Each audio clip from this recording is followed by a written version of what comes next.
Eso, la Viagra, que es que me ha dicho la Victoria que a ver si podemos La Viagra, sí, la Viagra. de largo, y entonces pues voy a hacer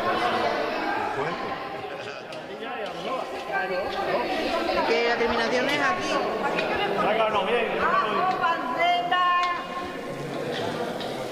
Pimiento verde, pimiento rojo y patatas.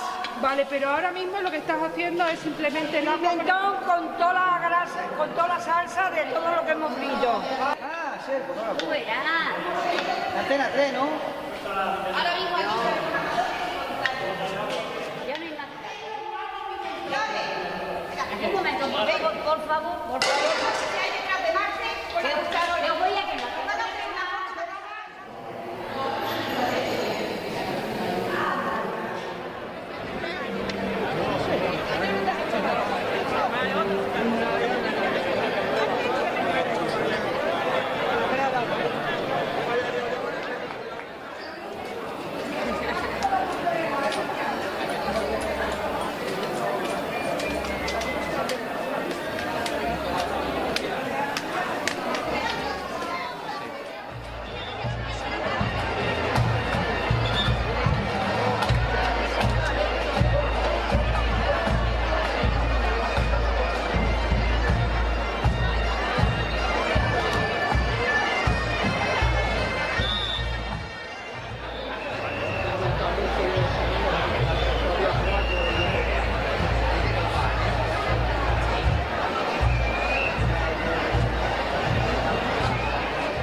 Sé que sois un pueblo hospitalario y que nos tratáis con sobrado cumplimiento.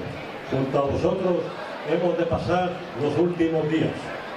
Ha llegado el momento de partir a mi retiro de Yusto.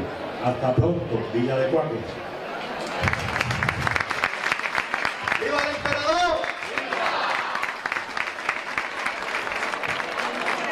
¡Viva la Villa de Cuacos!